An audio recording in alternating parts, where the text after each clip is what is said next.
गर्मियों का मौसम था। आकाश, मनोज, रश्मि और कनिका चारों दोस्त किसी हिल स्टेशन पर घूमने जाना चाहते थे, मगर हर जगह होटल्स की बुकिंग फुल हो चुकी थी। तभी कनिका के दिमाग में ऋषिकेश का ध्यान आया। ऋषिकेश में मेरे कजन के दोस्त का अपना एक कॉटेज है। उसने कहा था कि अगर कभी ऋषिकेश जाना हो तो मुझे बता देना, हम उसके कॉटेज में रुक सकते हैं। तब तो बहुत बढ़िया है, रूम्स ढूंढने का झंझट ही खत्म। एक बार तू उनसे बात करके कंफर्म कर लेना कि वो कॉटेज खाली है या कोई रह रहा है अभी वहां पर। कनिका ने अपने कजन के दोस्त से कॉटेज के बारे में बात की तो कॉटेज खाली था। उन लोगों के लिए उसने केयर टेकर को कहकर कॉटेज की साफ सफाई करवा दी। अगली शाम वो लोग अपनी गाड़ी से वहां पर पहुंचे। कॉटेज तो बड़ा बढ़िया है यार। एक काम करते हैं, अभी फ्रेश होकर थोड़ा घूमने निकल जाएंगे। शाम के समय घाट पर अलग ही सुकून मिलेगा। घाट पर जाना है तो ठीक है साहब, लेकिन ऊपर वाले पहाड़ी रास्ते की तरफ मत जाना। रात के समय उस तरफ जाना ठीक नहीं है। क्यों? रात के समय ऐसा क्या है जो वहां नहीं जा सकते? पहाड़ी इलाका है साहब, भूत प्रेत छलावे अक्सर अंधेरा होने के बाद इन रास्तों पर भटकते हैं, इसलिए उस तरफ ना ही जाओ तो बेहतर है। क्यों खामोखा अपनी जान जोखिम में डालना। अच्छा ठीक है काका, उस तरफ नहीं जाएंगे हम, बस घाट पर घूमकर ही आ जाएंगे। वो लोग घाट पर घूमने के लिए निकले। उन्हें वहां पहुंचने में देर हो गई थी, इसलिए वहां आरती के समय तक वो वहां पहुंच नहीं पाए। घाट पर गंगा किनारे बैठकर वो आपस में बातें कर रहे थे। तभी कनिका का मन कुछ बेचैन सा होने लगा। कनिका, क्या हुआ तुझे? गंगा किनारे बैठकर तो सब रिलैक्स हो जाते हैं और तू बेचैन हो रही है, क्या हुआ? पता नहीं यार, कुछ अजीब सा लग रहा है। ऐसा लग रहा है जैसे कुछ बुरा होने वाला है और मेरी अंतरात्मा पहले ही मुझे उसका संकेत दे रही है। एक तू और दूसरी तेरी अंतरात्मा, तुम दोनों को तो पता नहीं क्या ही लगा रहता है। खैर, देर हो गई है और भूख भी बहुत लग रही है, चलो कुछ खाने चलते हैं।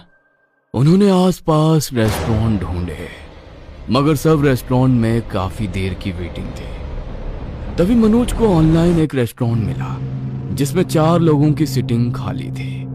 उसने तुरंत ही ऑनलाइन वो टेबल बुक कर दी। वो रेस्टोरेंट वहां से लगभग 10 मिनट की दूरी पर था।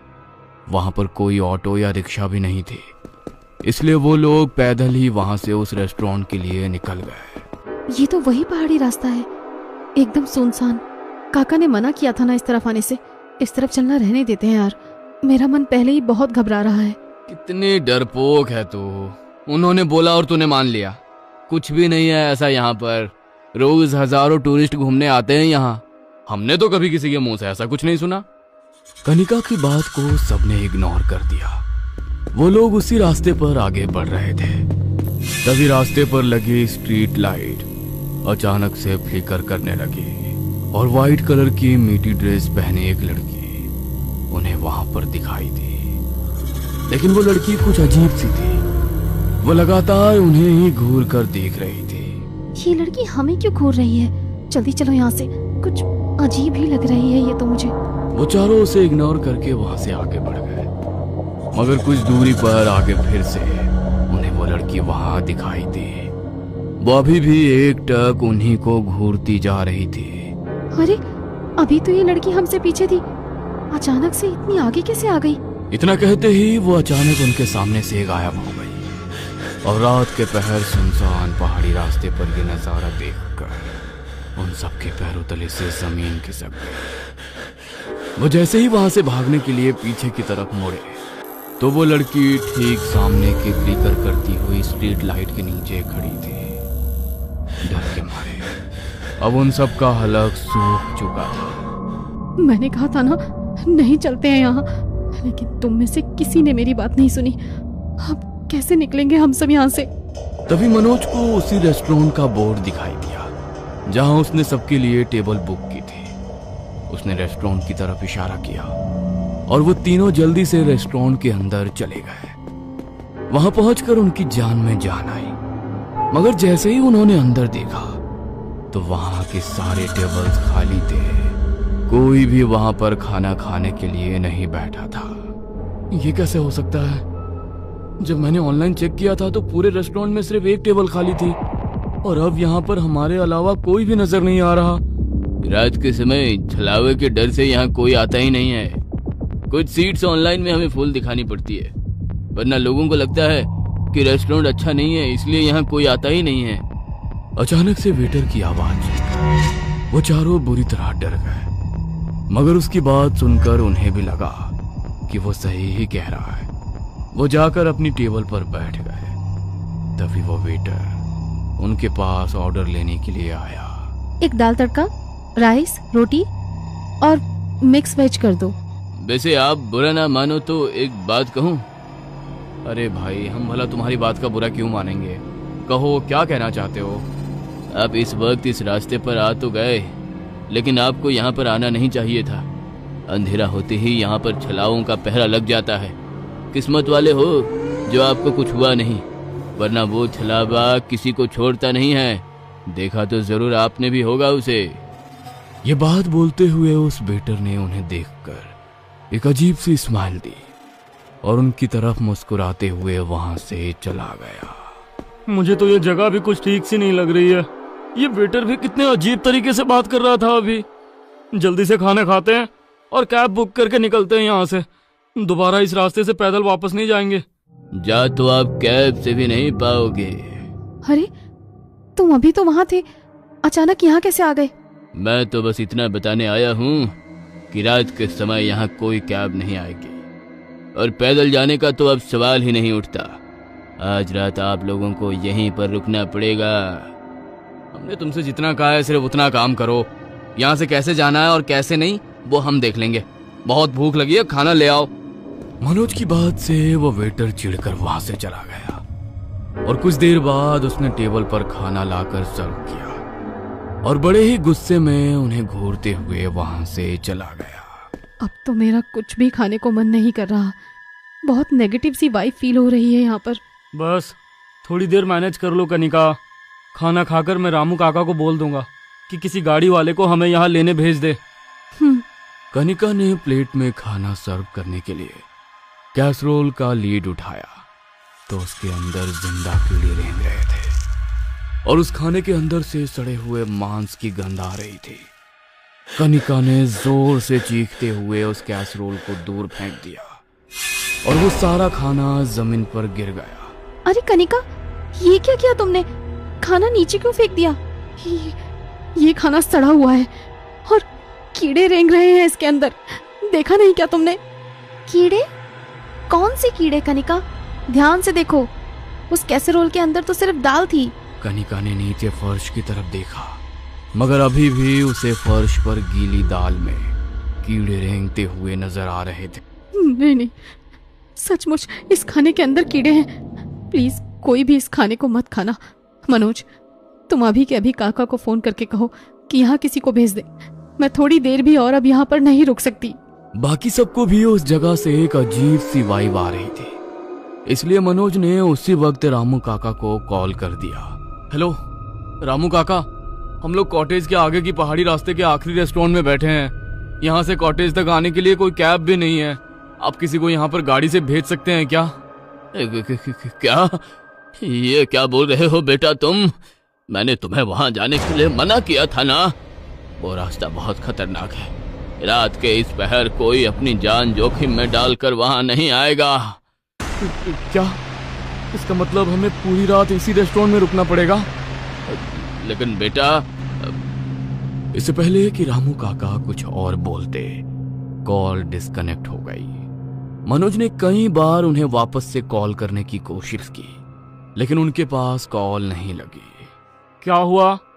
क्या कहा काका ने? यही कहा होगा कि इतनी रात गए कोई आप लोगों को यहाँ पर लेने के लिए नहीं आएगा। खैर, ऊपर 2 कमरे खाली है। आप लोग चाहो तो रात को यहाँ पर रुक सकते हो। मालिक आपसे कोई एक्स्ट्रा पैसे भी चार्ज नहीं करेंगे। अब ठीक है, वैसे भी यहाँ पर रुकने के अलावा हमारे पास दूसरा कोई चारा नहीं है। तुम ऊपर रूम्स दिखा दो हमें। वेटर उन्हें ऊपर के फ्लोर पर लेकर गया। उस फ्लोर पर काफी कमरे बने हुए थे, लेकिन उन्हें देखकर लग रहा था कि उनकी बनावट काफी पुरानी है। वेटर ने उन्हें 2 कमरों की चाबी दी लेकिन वो लोग इतने ज्यादा डरे हुए थे कि उन्होंने एक ही रूम में रुकने का फैसला किया। रूम का लॉक खोलकर वो जैसे ही रूम के अंदर गए तो पूरे रूम में एक अजीब सी सड़ांध फैली हुई थी, जैसे वहां पर ना जाने कितने सालों से कुछ सड़ रहा हो। ओह माय गॉड, कितनी गंदी बदबू आ रही है यहाँ पर। प्लीज उस वेटर को ये रूम चेंज करने के लिए बोलो। हम लोग पूरी रात कैसे रहेंगे यहाँ पर?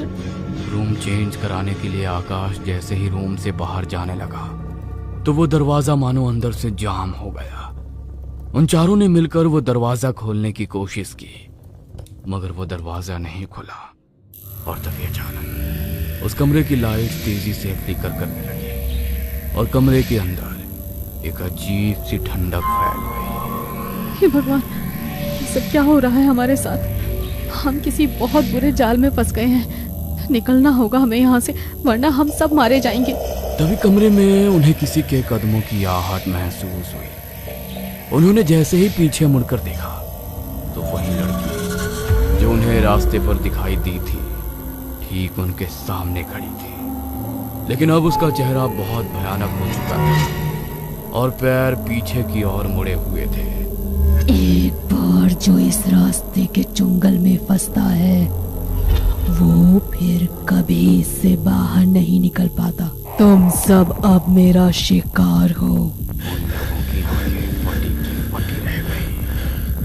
वो आत्मा धीरे धीरे उनकी तरफ बढ़ने लगी। तभी कनिका ने तेज आवाज में ओम नमः शिवाय का जाप करना शुरू किया और वो आत्मा चिल्लाती हुई उनसे दूर भागने लगी। बंद करो इस जप को, वरना मार डालूंगी मैं तुम्हें। तुम सब खड़े क्या हो? जल्दी से जाप करना शुरू करो। जाप की शक्ति से ये कमजोर पड़ रही है। कनिका के साथ उन तीनों ने भी तेज आवाज में मंत्र जाप करना शुरू किया और पूरे कमरे में ओम नमः शिवाय की ध्वनि गूंज उठी।